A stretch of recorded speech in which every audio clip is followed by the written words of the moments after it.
On Global TV News Prime, National Emergency Management Agency activates nationwide mechanism to ensure a rapid response to emergencies during the festive period and beyond.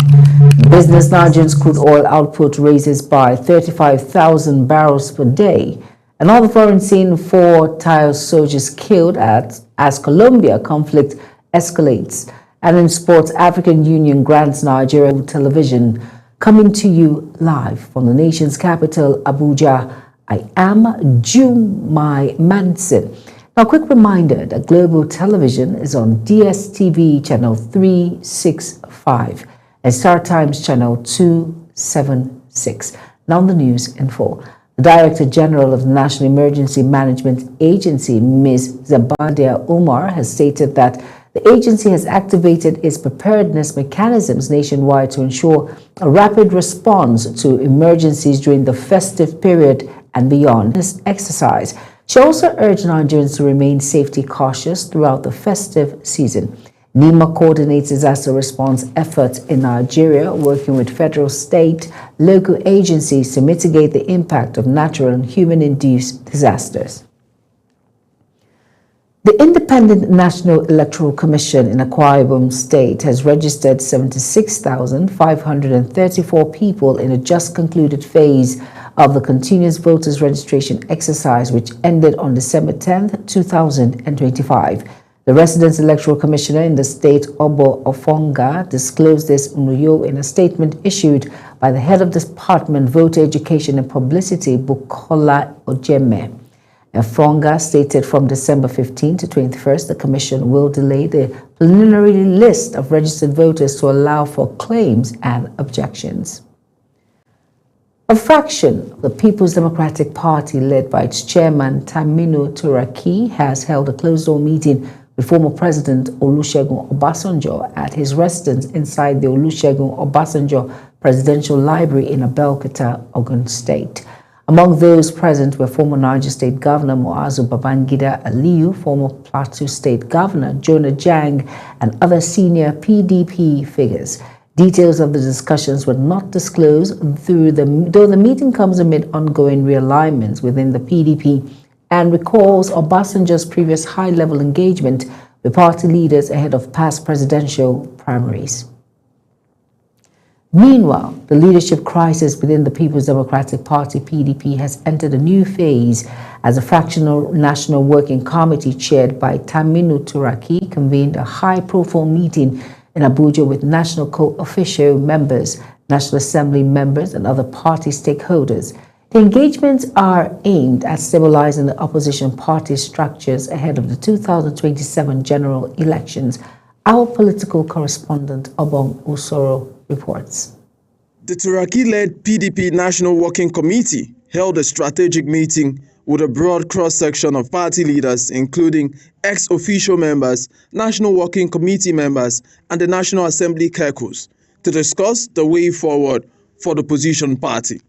The gathering comes amid deepening internal disagreement over party leadership following last month's controversial national convention in Ibadan, which produced Turaki and other NWC members for a 4-year tenure. Turaki described the consultations as crucial to strengthening party's cohesion and preparing for electoral competition in 2027. We are going to take this party back to the people.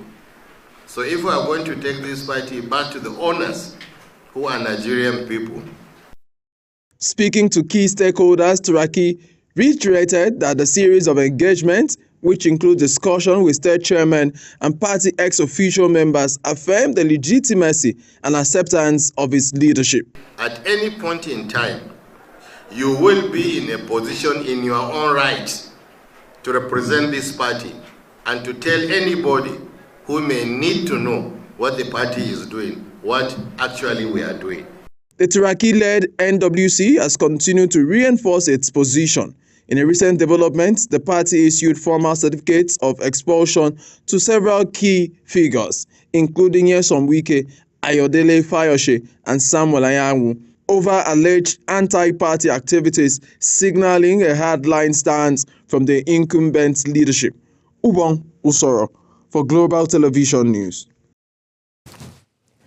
President Bola Tinubu has again dismissed claims of a Christian or Muslim genocide in Nigeria, insisting that insecurity in the country is driven by criminality, extremism, and socio-economic factors, not religious persecution. The president made a clarification in Abuja while declaring open the 8th Biennial Conference and Annual General Meeting of the Narul Lahi Al-Fatah Society.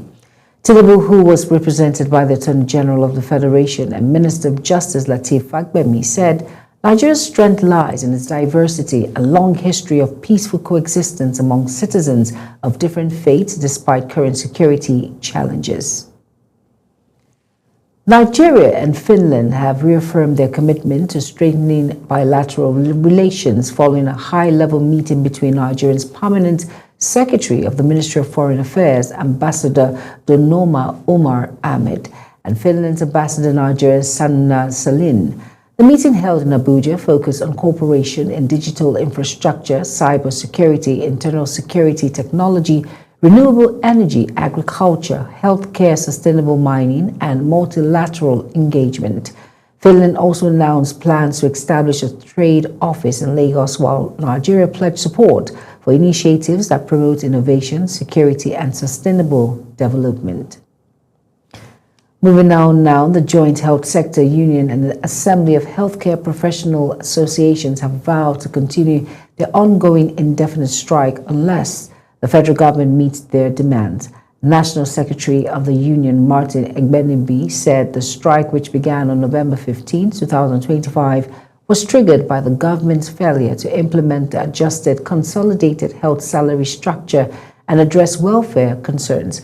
The unions accused successive administrations of neglecting salary disparities and systematic issues affecting health workers across the country. The federal government says it is intensifying bold reforms to ensure that no Nigerian is denied health care due to cost, distance, or lack of services. This renewed assurance came from the Coordinating Minister of Health and Social Welfare, Professor Mohammed Partey. As Nigerians joined the global community to mark Universal Health Coverage Day 2025, over now to Zarau Nasiru has details. At the ministerial press briefing in Abuja, stakeholders across the health sector, national agencies, international partners, and development organizations converged to assess Nigeria's performance and future priorities on the long road to universal health care. The Coordinating Minister of Health and Social Welfare, Professor Muhammad Ali Fati, noted that while countries around the world still struggle to guarantee equitable access, Nigeria is responding with coordinated system reforms aimed at strengthening primary health care, improving insurance coverage, and expanding essential services. He highlighted findings from the 2025 Citizen Perception Survey, which indicate a growing public confidence in the Nigerian health sector, an improvement he attributes to ongoing reforms. The minister urged all actors to intensify efforts to deliver quality, affordable health care.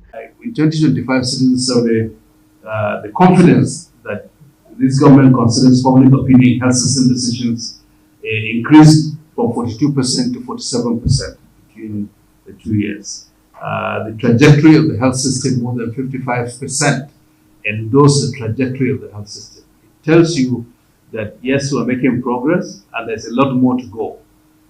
If Nigerians don't have confidence in it, then that's what, because we're seeing signal that our citizens are endorsing the direction, the government's capacity to effectively manage health emergencies also improved. The World Health Organization's representative, Dr. Faibal Orsu, emphasized the urgent need for stronger financial protection mechanisms to shield vulnerable groups, especially low-income households and people with chronic diseases, from catastrophic out-of-pocket payments. Calling the governments, local authorities, state authorities, communities, private sector to invest in health, to really allocate more resources, prepaid resources for health services as a measure to address the out-of-pocket spending. The evidence is saying that more resources are allocated through domestic channels to health. This year's Universal Health Coverage Day is themed on affordable health costs. We are sick, a call to action for countries to remove financial barriers and promote accessible, people-centered health systems. As Nigeria renews its pledge to rebuild a healthier, more resilient nation, stakeholders see the real test lies in sustaining reforms that guarantee not just access but equity, quality, and protection for all. Zahra Nasr, reporting for Global TV News. State Police Command has demolished an illegal mortuary uncovered in Umahu community along the Owerri-Aba Expressway. The facility is expected to be used for storing mutilated corpses linked to an organ harvesting operation. The State Commissioner of Police, Aboki Danjuma, says security operatives are intensifying efforts to arrest the alleged operator, Stanley Oparaogo, also known as Morocco, who remains at large. Our correspondent, Amarachi Ibe, reports. Days after the Imo State Police Command uncovers the illegal mortuary in Umechim Umuhu community, a joint team of security personnel and state officials returned to the site. Led by the Commissioner of Police, Danjuma Aboki, the team moved in to pull down the mortuary and adjoining hotel authorities describe as a cover and the suspect's residential building. Before demolition begins, unclaimed bodies are evacuated from the mortuary for mass burial. We are going to wait for some days for those that devils the corpse should come and claim their corpses. And up till now, the owner of the mortuary that was declared wanted, he has not come out. The Commissioner for Health, Dr. Choma Egu, knows that the mortuary is not registered or licensed and poses a serious health threat. She explains that the check by her ministry shows vital organs are missing from several bodies, forcing the government to act. She adds that a task force is being set up to shut down illegal mortuaries across the state. Following the directive of His Excellency, the Executive Governor of Imo State, to evacuate the rest of the corpses out of here to a proper mortuary, and then we'll give a few days more grace in case there are people who own them, and then we'll have a mass burial. So the chairman of Nkokpala local government area, Chika Ibekwe, says residents welcomed the demolition and commended the state government for intervening. So when we made the announcement, we noticed that they started evacuating some corpses. I got some calls from their relatives. I got some calls from some of the indigenes of this local government who came to say that they have their relatives lodged here. Security agency says the operation continues as efforts intensify to dismantle criminal hideouts across the state and apprehend those responsible. From Owerri, Amarachi Ibe, reporting for Global TV News. In an effort to bridge the digital divide between urban and rural communities in Nigeria, the Center for Information Technology and Development, CITAD, has successfully trained 16 youths under the Nigerian School of Community Networks. Global TV correspondent Idris Jibril tells us more. It all began in 2021 when CITAD launched the Nigerian School of Community Networks, an initiative aimed at strengthening digital access, promoting community-based networking, and advancing digital rights, especially in underserved rural parts of Nigeria. The purpose for the school is to produce people who would have skill and knowledge to be able to design and deploy community network infrastructure in their communities. So the areas where there are no connectivity, as we know there are many places that are lacking connectivity, they can deploy community network structure. 5 years later, the initiative has produced a new batch of graduates, 16 youth, trained and equipped with vital skills in digital networking, with the aim of boosting connectivity and local digital participation in their respective communities. We deliberately brought these students together first to equip them with the basic skills that one, they need to have community engagement until and unless the community realizes that they deserve maybe a local solution to bridge this connectivity gap. And this can only happen when the community makes some certain contribution. According to CTAD, while Nigeria holds a vast digital and economic potential, lack of youth empowerment, particularly in rural areas, has widened the digital gap. The School of Community Networks is one of the CTAD's responses to this challenge. In the rural areas, most importantly, as the School of Community Network is driving towards contributing towards improving, reducing the digital divide between the rural and urban areas. We're all aware that now at least all transactions, even the Kikina PEF and whoever is involved in buying or selling, almost everyone that you look around, you see that he uses one way or the other, or pay, Monopoint, Momo. It's just give me your number, give me your identity. CTAD believes that with the training such as this, communities, once cut off from the digital world, will begin to reap the benefits of connectivity, especially in education, communication, and local economic growth. From Kano, Idris Jibrin, Global Television News. Every week, in every corner of the world, millions of Muslims gather for one reason: Jummah, the Friday prayer. More than a ritual, it is a moment of unity, reflection, and spiritual renewal. But what makes Friday so important in Islam? Our correspondent, Sadia Yakubu, tells us more. Friday is not just the end of a work week. In Islam, it is the most blessed day. The Prophet Muhammad, peace be upon him, said, "The best day on which the sun has risen is Friday." On this day, Muslims are reminded to pause their worldly pursuits and reconnect with their Creator. Jummah replaces the regular Dhuhr prayer and comes with unique blessings that no other prayer carries. It is an obligation for every adult Muslim man and also a weekly reminder to faith, brotherhood, and moral responsibilities. But beyond obligation, there are deeper meanings. In Islam, all the prayers are equal because in every day we have 5 daily prayers. So Jummah stand on the position of prayer number 1 on the day. In Jummah, all Muslims stand side by side, rich and poor, old and young, leaders and laborers, no rank, no barriers, just believers worshiping their Lord together. It strengthens community ties and reminds us that in the eyes of God, we are all equal. That is Zuhr prayer. So it is very, very important. You cannot differentiate. But the attendance of the special Jummah at mosque is very, very significant. The Friday sermon is a powerful moment. It educates, it warns, it uplifts. It guides people through both spiritual and social issues, from morality to justice, from charity to family life. The khutbah is not just a speech.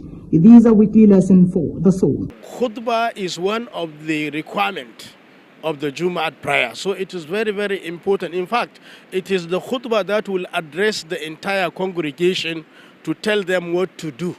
Qualities the modern world desperately needs. Beyond spiritual rewards, Jummah strengthens society, it boosts charity, encourages kindness, builds relationship, and resolves community disputes. For many, it is one time each week they meet their neighbors, elders, and friends. The Friday prayer is more than a ritual. It is a weekly gift, a source of peace, a reminder of purpose, and a doorway to divine mercy. So, when Friday arrives, let your footsteps lead you to the mosque. Let your hearts open to the khutbah, and let your soul find rest in the remembrance of Allah. Sadia Yakubu, reporting for Global Television News. Truly matters. It teaches. You are watching the live broadcast of News Prime. When News Prime returns, Nigeria's crude oil output raises by 35,000 barrels per day. Details coming shortly, plus foreign and sports stories on the other side of this break. Please stay with us.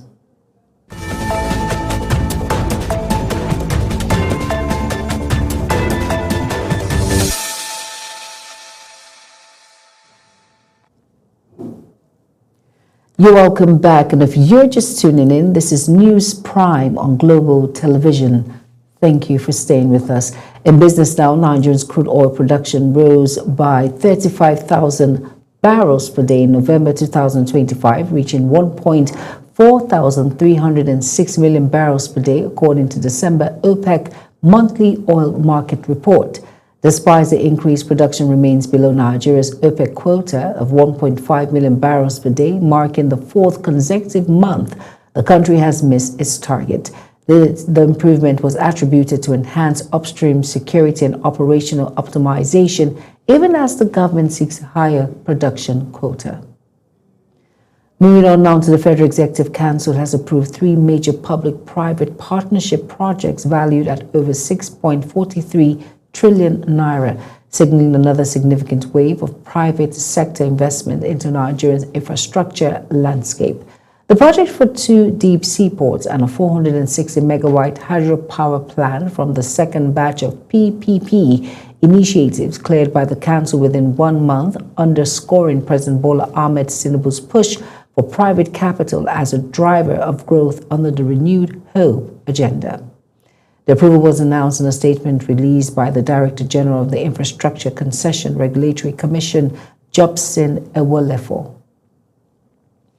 Over now to the foreign news, Senegal has suspended all extraditions to France, accusing Paris of failing to cooperate on its own extradition request involving Senegalese nationals. Justice Minister Yassine Fall announced the decision while addressing Parliament in Dakar, saying Senegal would withhold the extradition of 12 individuals wanted by France until French authorities respond favorably to requests for 2 Senegalese citizens currently in France. And the move follows France's decision to postpone a ruling on the extradition of Senegalese media mogul Madelba Dalin, despite an existing 2021 extradition agreement between both countries. Bangkok said Cambodian forces killed 4 Thai soldiers on Saturday after the Prime Minister denied U.S. President Donald Trump's claim that a truce was agreed to end days of deadly fighting. Violence between the Southeast Asian neighbors, which stems from a long-running dispute over colonial-era demarcation of their 800-kilometer border, has displaced around 500,000 people on both sides. At least 24 people have been killed this week, including 4 Thai soldiers, the Defense Ministry said, who died in the border area on Saturday. A new analysis by the World Health Organization, WHO, has reaffirmed that there is no link between vaccines and autism. Contrary to theories being propagated in the United States, WHO Director General Tedros says this is the 4th such review of the evidence following similar reviews in 2002, 2004, and 2012. Over now to Uyi Agbomofuegbe as he completes the rest of the story.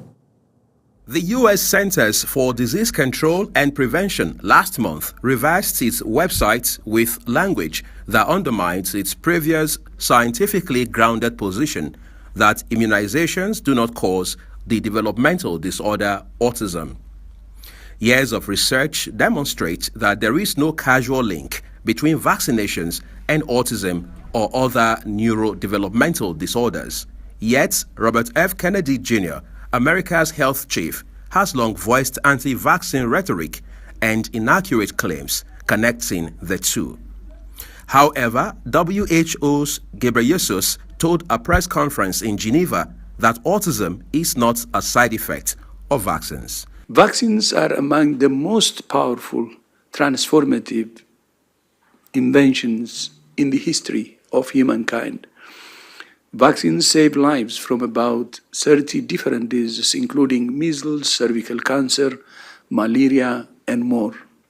Like all medical products, vaccines can cause side effects, which WHO monitors, but autism is not a side effect of vaccines. A purported connection between the measles, mumps, and rubella vaccine and autism stems from a flawed study published in 1998, which was retracted for including falsified data. In 1998, a study was published in The Lancet that purported to show a link between vaccines and autism spectrum disorders. The study was later shown to be fraudulent and retracted. but the damage had been done, and the idea has never gone away. Tedros stated that over the past 25 years, under 5 mortality has plunged by more than half, from 11 million deaths a year to 4.8 million, with vaccination being a major reason behind the drop. Uyi Agmofwegbe reporting for Global TV News. Sports news now. Team Nigeria continues its outstanding performances across multiple sports at the ongoing Africa Youth Games as it continues to increase its medal count at the Continental Youth Showpiece. In athletics, Nigeria clinched gold in the girls' 400 meters, while the boys' 400 meters final saw Nigeria finish second to claim the silver medal, marking a strong showing in the track events. In beach volleyball, Nigeria's girls team secured a convincing victory over Cote d'Ivoire, further highlighting the nation's strength in team sports. Meanwhile, in table tennis, the boys' singles event concluded on Friday, with Nigeria earning a bronze medal, adding to the country's growing medal tally. As Global TV News Prime comes to an end, let's take a quick look at our top stories again. Brought to you the Director General of the National Emergency Management Agency, Ms.